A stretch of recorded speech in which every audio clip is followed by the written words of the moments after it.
It is such a pleasure to celebrate this milestone for graduating nephrology fellows and PhD researchers. Thank you for taking the time to join us. This event is a highlight of my tenure as ASN president. I know this has been a difficult year for everybody. However, none of you became nephrologists or scientists because you were afraid of difficult things. We don't turn away from complex challenges. We apply resolve and intellect and stamina and conquer them. You have done that every day throughout your training. To the family and friends here today, please accept my thanks and my admiration. You raised and supported people who stand out among their peers. Nephrologists are a rare breed, specialists who still focus on the whole patient.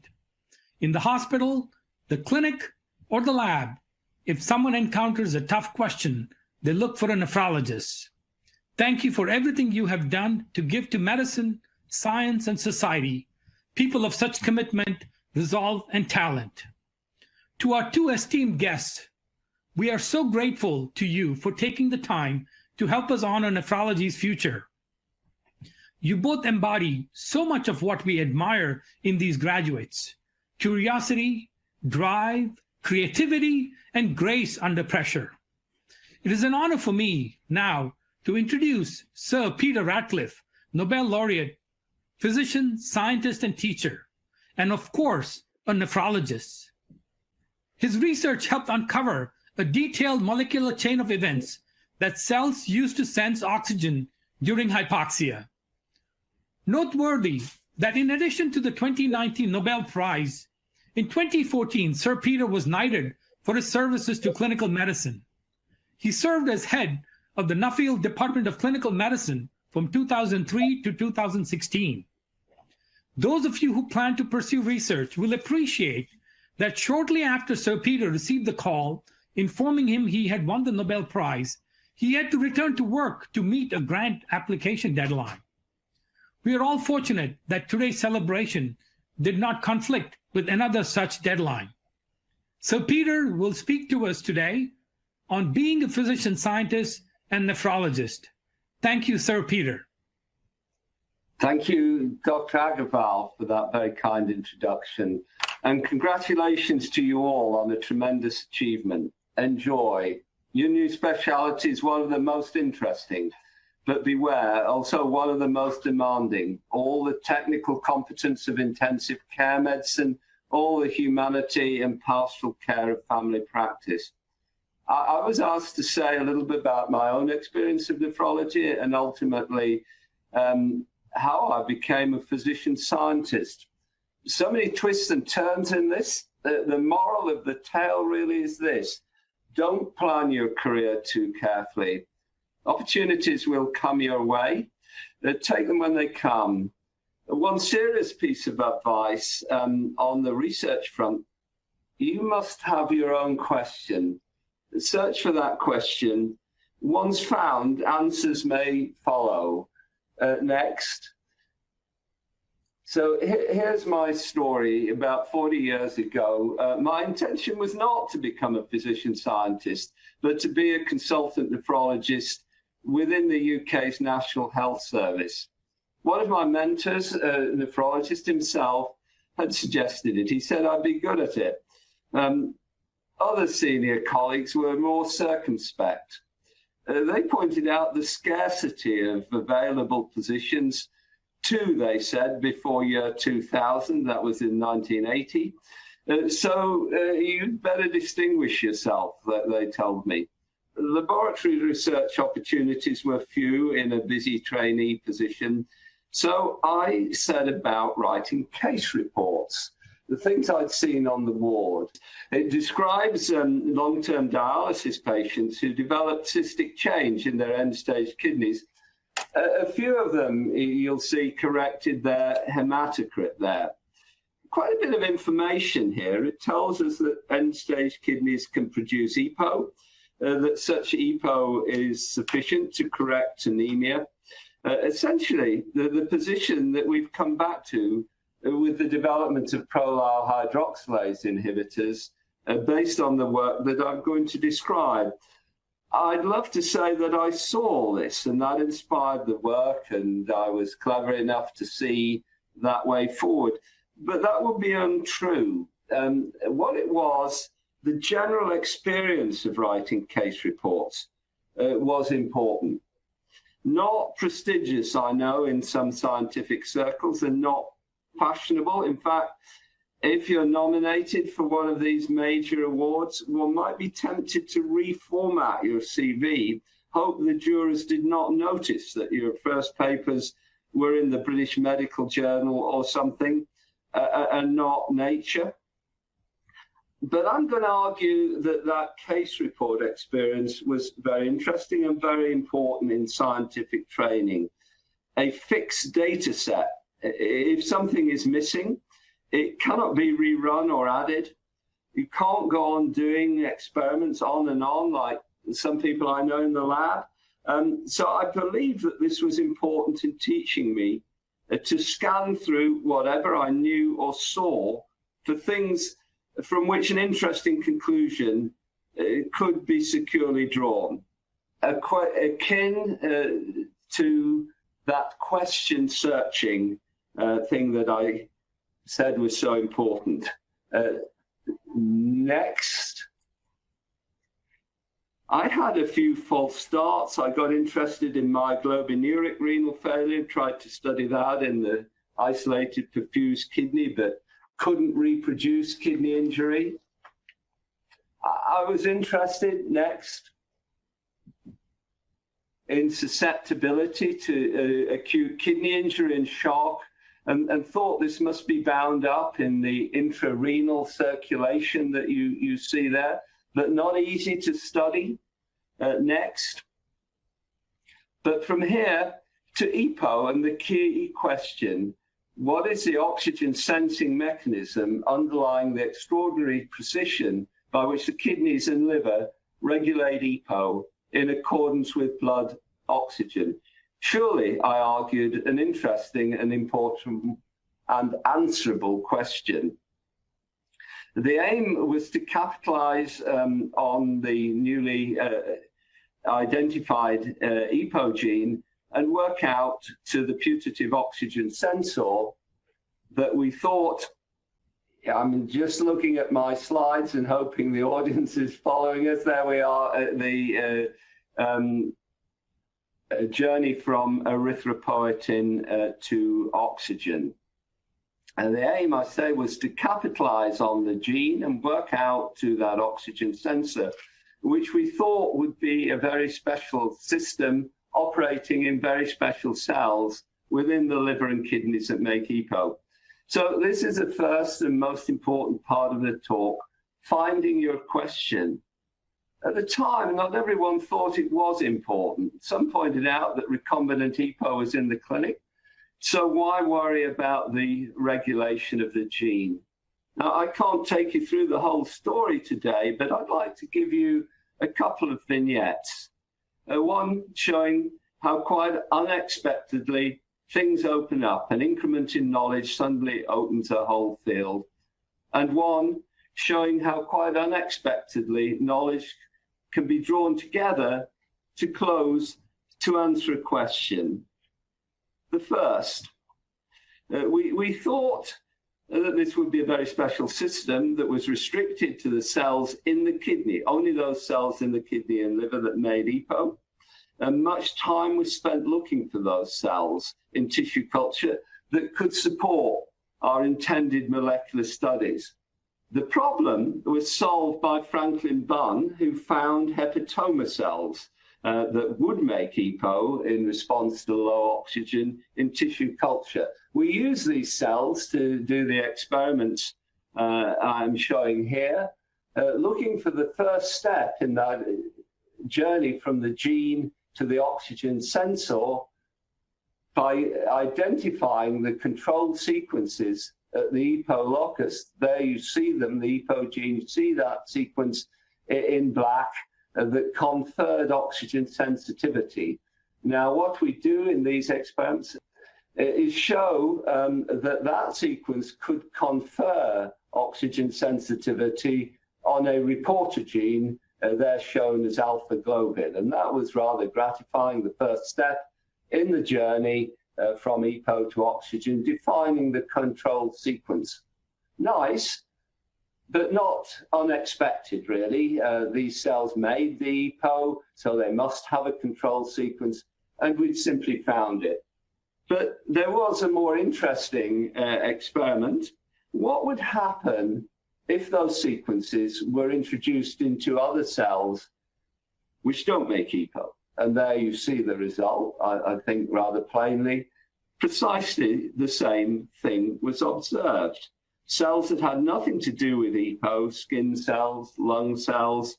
The implication, the system was widespread, must be doing all sorts of other things, a widespread system of oxygen sensing there with the same extraordinary sensitivity to oxygen as erythropoietin. And we realize that this must have enormous implications in opening up a general oxygen sensing system. And I thought I was writing this up as a classic manuscript.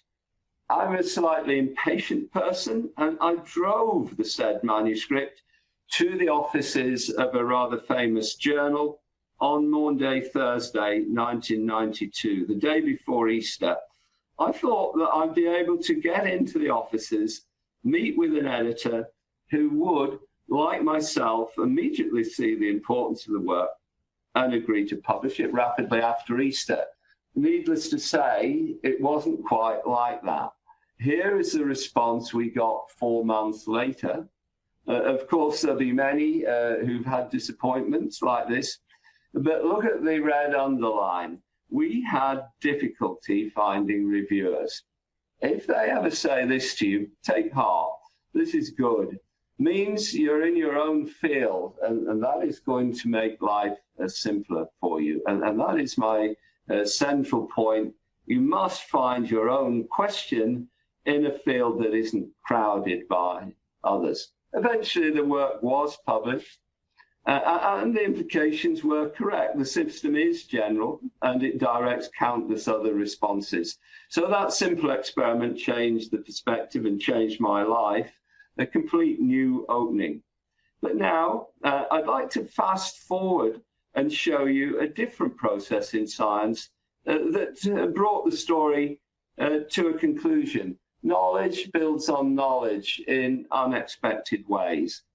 So here's the position. About 10 years later on, we knew by this stage that the oxygen sensor was a prolyl hydroxylase that hydroxylates a transcription factor called HIF.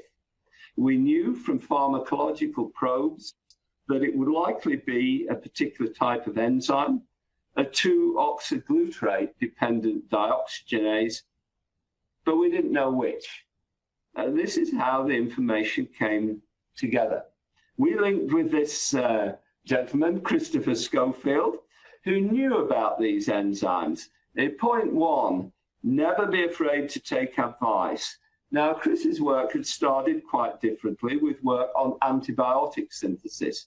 He solved the structure of this penicillin synthesis enzyme, which led to a general structure for 2-oxyglutarate oxygenases, shown there below, a jelly roll structure with those orange circles coordinating an iron atom at particular positions. Now, when the human genome was sequenced, without prejudice as to this study, obviously, it was possible to predict many members of that enzyme family across the human genome. Secondly, quite a different line of work, coincident, Bob Horowitz, working on C. elegans, nematode worm, mapped mutants with different types of morphological abnormality. Here, 149 mutants with an egg-laying deficiency in that paper. Now, what conceivably could be the connection? What I'm saying, knowledge builds on knowledge in unexpected ways. One of Chris's predicted enzymes was represented in Bob's mutant catalogue. Point two then, try to maintain a really broad knowledge. in our work previously, we've decided to look for a C. elegans ortholog. Now, I know nothing about nematode worms. Point 3, don't be afraid to cross boundaries. We had identified and made an antibody to C. elegans HIF, and there you see it on the left-hand side of that, the strong signal induced by putting the worms in a hypoxic environment in that bell jar. So point 4, make your own antibodies. If you need to wait for them to become available by Santa Cruz, of course, your competitors will be there too. So we tested the worms there in a hypoxic atmosphere, and you'll see that dramatic induction of HIF. We tested some of Bob's mutants. And the one that Chris had predicted might encode a prolyl hydroxylase. And you'll see the mutant there, dramatic change. These are one of the moments you live for. I remember Andy Epstein, the DPhil student who did the work, bursting through the office door saying, well, here's your gene. And it was, as you see in the mutant worm, the HIF is stabilized, whereas in the wild type worm, the catalytic action of the EGL9 gene product caused the hydroxylation of HIF, promoted interaction with von Hippel-Lindau protein, and degraded the HIF, switched off the system.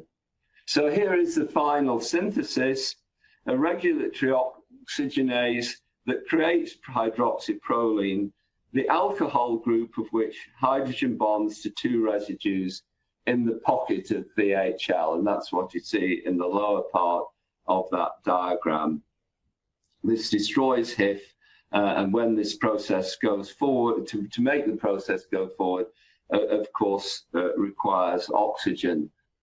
And finally, you'll be aware of a new class of drug that mimics hypoxia to promote the correction of anemia. They're 2-oxyglutarate analogs, and they're doing pretty well in clinical trials, and we're hopeful that this will be a new advance for nephrology. There's still some uncertainties. So interestingly, the rather fortunate event in Stockholm, the Nobel Prize, is awarded for physiology or medicine. This one surely for physiology, but we hope in time this will become physiology and medicine as these diseases find their place in nephrology. I'll stop there. There are many people who've worked on the project over the years. All the ones in red there, they're clinical nephrologists, 15 of them through the lab. I wish you well in your new and exciting careers. Mine has certainly been such, and I hope and have every faith that yours will be too. Thank you very much. Thank you, Sir Peter, for those amazing words and for sharing that incredible journey from being a nephrology trainee, case reports, all the way through to the Nobel and a new therapy. We will find our question. So like Dr. Agarwal, I am thrilled to be celebrating with you today. Not a day goes by when I'm not learning something from one of my fellows, whether it's on the wards or during rounds, or from one of my research trainees in the laboratory. And of course, in the world of virtual meetings, technologic support from these trainees has been absolutely essential. This year, especially, I've been humbled to witness the tremendous contributions you have made to patients and to your colleagues, and your professionalism in the face of monumental challenges. I hope that each of you are as proud of your achievements as we are. I am now honored and delighted to introduce the one and only David Rush. Mr. David Rush was born in Highland Park, New Jersey, and began performing while at the Art Institute of Atlanta, where he majored in media and film production. In 2006, David was diagnosed with kidney disease with focal segmental glomerulosclerosis. And although that diagnosis came with challenges, it did not slow David down, not one bit. He continued to make music and perform, charting songs on Billboard's Top 100, and was signed by Pitbull in 2007. He joined Pitbull on a 40-city tour across the United States. And throughout this tour, David administered his own dialysis in every state. In 2010, David received a transplant from his brother Dwayne, a perfect match. And although he is back on dialysis since 2017, throughout all of this, David has used his platform, his many talents, his voice, and his motto, #WinsOnly, to raise public awareness, to educate medical students, residents, and faculty alike about patient perspectives, and to advocate for kidney patients. He embodies everything that is right, the focus, determination, and spirit of purpose that brought each of you through your many years of training.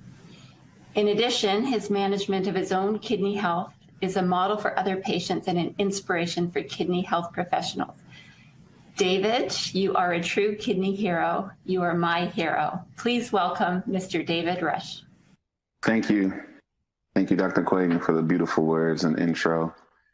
I want to thank everybody for allowing me to be here, all the graduates. I'm honored to be here, honored to be a part of this ceremony. I was asked to do this and I quickly accepted and couldn't wait to join you guys today. I hope you guys can hear me well. We're in this virtual time now, so this is all new for a lot of us, and I'm grateful to be part of it with you. 2020 nephrologist graduates, it is with great honor that I stand here today and speak to you for your completion of this program. In a time where equality and injustices is at an all-time high, it's wonderful to know that today we can stand here as one in celebration of your accomplishments. These next steps are the most important ones. The next journey is where things really matter. You have entered a journey that is one of the cornerstones of our society. But this will not just be a career, it'll be a lifestyle. You will not just be a nephrologist, you'll a scientist, you'll be part of a part-time therapist, a confidant, a part-time parent and partner. Your connection with the patient will be the most important. Your attention to detail and willingness to listen will be vital. You are the gateway to the future of kidney health, and we're depending on you. I can't tell you what the future will hold in this crazy world, but I know I'm excited, scared, and invested in what you will be. The great Nelson Mandela stated, "The greatest glory in living lies not in never falling, but in rising every time we fall." You have fallen before, and guess what? You will fall again, but learn from that. Remember the feeling of pushing through your obstacles to get where you are now. Completion. Because now you get to dismantle the whole puzzle and start over again. But those times will help you through this new journey. I'm going to give you a few rules that I think may help you go through your patient-doctor relationship. Remember why you were here. Remember why you chose this path and continued on it. Remember why you love what you do and who you do it for. Remind yourself, number 2, remind yourself who you are. There'll be times you don't feel yourself, and maybe you made a wrong turn somewhere, but remember who you are and what steps you took to become who you are. And no one's story will ever be the same. Number 3, be a sponge. Never stop learning. Ask, listen, adapt. A wise man only got wise from learning to become wise.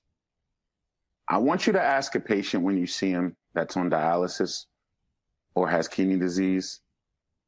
When you deal with them, remember that they were once a person of a different place, just like you. They may be the same age or a little older or even younger. And to them, before their life was normal. Remember those things when you treat these patients. Some of you know my story and know that I live by the mantra, as Dr. Quagan elegantly stated, wins only. I never give up. I never lose. Every loss is a lesson, and every lesson is learning. I'm trying to build a legacy that I want my children to be proud of. If it weren't for my physicians that I built the bond with over 15 years ago, I'm not sure I would still be here. I trust them to keep me alive. I trust them to listen. I trust them to tell me the truth and to have my best interest at heart. You too will be trusted and sought after by your patients. They will look up to you to be the connection to them and living the best possible life they can. You have inherited this by taking this step in your journey. With the pandemic and sicknesses going on all over in the uproar, you will be the new front line. In the words of the famous Canadian Drizzy Drake and Atlanta's Own Future, what a time to be alive. Every day I wake up, I push myself to be better than the day before. I look at my two kids, who's the next generation, and I know that theirs going to be crazier than mine ever was. I need to get them ready. I need to make sure I leave a mark and leave a legacy for them. What type of legacy will you leave? What mark are you trying to leave? Be confident, happy that you're giving yourself a good starting point, because these days, some people are struggling with what their next move is. This generation needs to continue to leave its mark on the world. The world is crying for good people, people who just care. It's a rare thing these days. Understand the power that you have. And with that great power comes great responsibility. A close friend told me that one time. Look in the mirror and be proud of who you are. Make sure that person you see in the mirror is a person you're happy with. You have to love yourself in order to give love to others. Love. What a word. What a powerful word. What a needed word. Do you love what you're doing? Do you love who you're going to be? Do you love who you're becoming? You have to love it. Nothing in this world is promised at all. And anything given can be taken in the same breath. So you have to love helping people. Love being the bridge, that connection to your patients. But you ain't got to love everybody. And everybody doesn't deserve your love. So be mindful of your heart.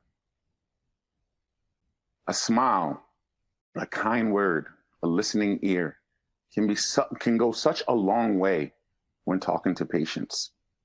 It can change the whole atmosphere of the place. We, patients, already feel we are burdensome around us, so please don't add yourself to that long list.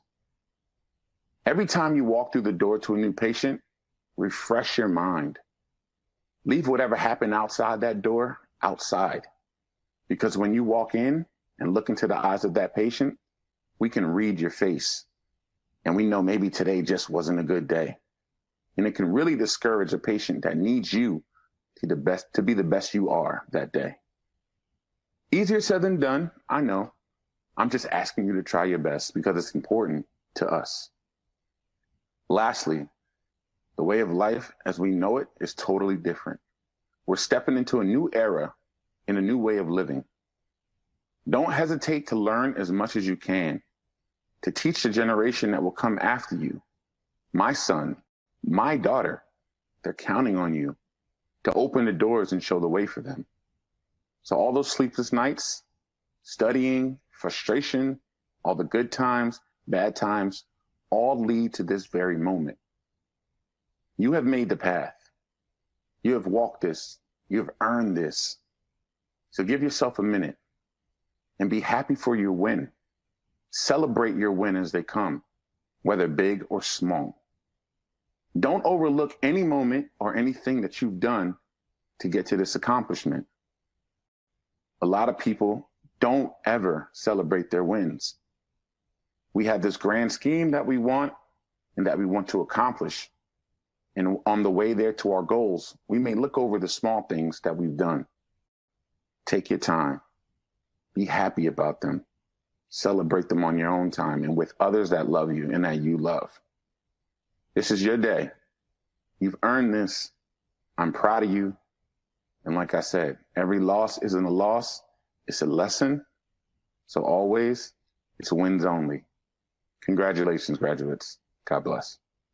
Right. Well, thank you, David. And as always, incredibly powerful, beautiful words that choked me up. Wins only. And I would like to thank both our amazing commencement speakers today, Sir Peter and David, for your thoughtful and inspiring comments. And I'd also like to thank each of you, the graduating class of 2020, as you move forward in your careers. You've already given so much to our specialty and to the patients we all serve. And for those of us who've been out of fellowship a while or more than a while, and that is me for sure, know that we've gained such energy and insights from the time we've spent with you, and we will miss you. And we have seen day in and day out how your curiosity, perseverance, dedication, and many talents will advance kidney care, research, and education. Now, I know that many of you are going to hate to leave behind some of the things that David mentioned, the studying, maybe that 1 a.m. call about the high potassium or the citrate order, or maybe that failed PCR gel in the laboratory. But despite these losses, and truly in all seriousness, I hope that each of you take time today to celebrate not only your many achievements, but in the words of David, this incredible win. The ASN leadership is very proud of each of you. It's without a doubt that you've chosen the most complex, satisfying, exciting, and fascinating specialty in medicine. And each of you have an incredible opportunity to make a lasting impact in the lives of patients. We can't wait to see what you do next. Congratulations.